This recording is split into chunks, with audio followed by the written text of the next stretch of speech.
Grand Junction's blessed that it is right here at the heart of two major rivers here in the southwestern United States, being the Colorado River and the Gunnison River. And actually the Colorado River was originally the Grand River, hence the reason why we were called Grand Junction here from the very beginning. What we're trying to do here is definitely engage the community more with the river and activate the river so much more than just having a trail beside it. Getting people down here to even just hang out beside the river helps make them stewards of the river. So my name is Ken Sherbino, and I'm the Parks and Recreation Director for the City of Grand Junction. And the River Park is such an exciting new addition to be able to provide the community. You know, public recreation is all about accessibility. And you look at this river park and it's different than others that are in the state of Colorado. Here, our river park is it's for everyone. And you really have seen that in the past month. You've really seen people just come out in droves and really embrace this new amenity.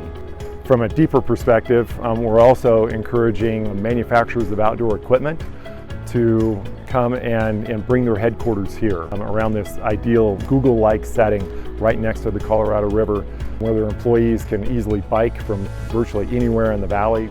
The river park, we just really have separated as much as we possibly could from the main channel of the river. So those folks that are brand new to experiencing the river and coming down here can do so in a way that's as safe as possible.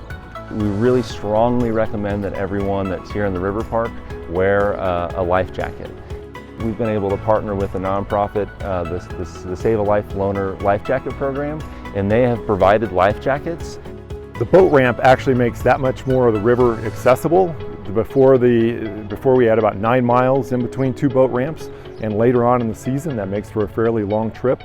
But with this being right here in the middle of it, makes it just that much more accessible for folks. The festival area is envisioned to help be another gathering spot for the community.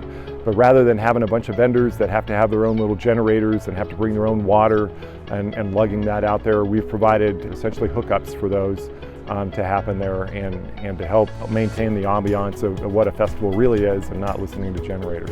I think that the river park coming online has been a great example of how hungry our community is for that infrastructure, those new facilities, those new opportunities. And gosh, to see the hundreds of people down here every single day from every single background in our community, from every single age, every single background. It's been such a great thing to bring people together in a really positive way. There's definitely a lot of pride in that, in seeing something come to fruition and so many of the community enjoying it. And not just people that have historically enjoyed the river, these are people that have never really interacted with the river and coming down and trying to overcome some fears in working through what we have behind us. This is not a hardcore whitewater park. It is more of a more relaxed setting that's definitely more accessible to a broader section of our community and society and visitors and so forth.